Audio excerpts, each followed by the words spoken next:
নারায়ণগঞ্জের ৫টি আসনে প্রতীক বরাদ্দের মধ্য দিয়ে বেজে উঠল ত্রয়োদশ জাতীয় সংসদ নির্বাচনের আনুষ্ঠানিক দামামা। এবারের নির্বাচনে ৫টি আসনে লড়ছেন মোট ৪৭ জন প্রার্থী, যার মধ্যে রয়েছেন একাধিক হেভিওয়েট নেতা ও সাবেক সংসদ সদস্য। প্রতীক বরাদ্দের দিনই প্রার্থীদের বিশাল শোডাউন জানান দিচ্ছে তুমুল প্রতিদ্বন্দ্বিতার। তবে শুরুতেই আচরণবিধি লঙ্ঘনের অভিযোগ উঠেছে অনেকের বিরুদ্ধে। প্রশাসন বলছে তারা কঠোর অবস্থানে। তারেক হাসানের তথ্যচিত্রে দেখুন বিস্তারিত। নারায়ণগঞ্জের নির্বাচনী উত্তাপ এখন তুঙ্গে। বুধবার সকালে জেলা রিটার্নিং কর্মকর্তার কার্যালয়ে প্রতীক বরাদ্দের মধ্য দিয়ে আনুষ্ঠানিক প্রচারণায় নামলেন জেলার ৫টি আসনের মোট ৪৭ জন প্রার্থী। প্রতীক নেওয়াকে কেন্দ্র করে এদিন রিটার্নিং কর্মকর্তার কার্যালয় ও আদালত প্রাঙ্গণ পরিণত হয় এক জনসমুদ্রে। এবারের নির্বাচনে নারায়ণগঞ্জে লড়াই হবে সমানে সমান। বিশেষ করে নারায়ণগঞ্জ ৩ ও ৪ আসনে সাবেক সংসদ সদস্য মোহাম্মদ গিয়াসউদ্দিনের মতো হেভিওয়েট স্বতন্ত্র প্রার্থী এবং নারায়ণগঞ্জ ২ আসনে সাবেক প্রতিমন্ত্রী আতাউর রহমান আঙ্গুরের উপস্থিতি ভোটের সমীকরণে নতুন মাত্রা যোগ করেছে।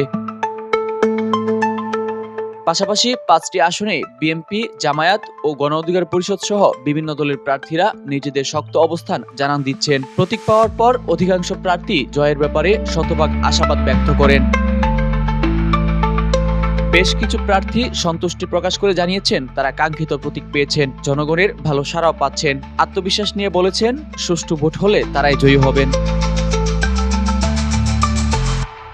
নির্বাচন সুষ্ঠু করতে প্রশাসনও সর্বোচ্চ প্রস্তুতি নিয়েছে। জেলা রিটার্নিং কর্মকর্তা মোহাম্মদ রায়হান কবির জানিয়েছেন, নির্বাচনী মাঠ সার্বক্ষণিক নজরদারি করতে পুরো জেলায় নামানো হয়েছে ১৮ জন এক্সিকিউটিভ ম্যাজিস্ট্রেট। গঠন করা হয়েছে ৫ সদস্যের বিচারিক ইলেকটোরাল কমিটি। জেলা রিটার্নিং কর্মকর্তা রায়হান কবির বলেছেন, আচরণবিধি লঙ্ঘনের কোনো ঘটনা চোখে পড়লে তাৎক্ষণিক ব্যবস্থা নেওয়া হবে। কোনো অস্থিতিশীল ঘটনা ঘটিয়ে কেউ পার পেয়ে যাওয়ার সুযোগ নেই। তবে প্রশাসনের কঠোর হুঁশিয়ারির পরেও প্রথম দিনেই দেখা গেছে ভিন্ন চিত্র। নিয়ম অনুযায়ী ৫ জনের বেশি লোক নিয়ে আসার নিষেধাজ্ঞা থাকলেও অধিকাংশ প্রার্থী বিশাল মিছিল নিয়ে শোডাউন করেছেন। এতে আদালত পাড়ায় বিচার প্রার্থী, আইনজীবী ও সাধারণ মানুষকে পোহাতে হয়েছে চরম ভোগান্তি। ঘন্টার পর ঘন্টা যানজটে আটকে থেকে ক্ষোভ প্রকাশ করেছেন স্থানীয়রা।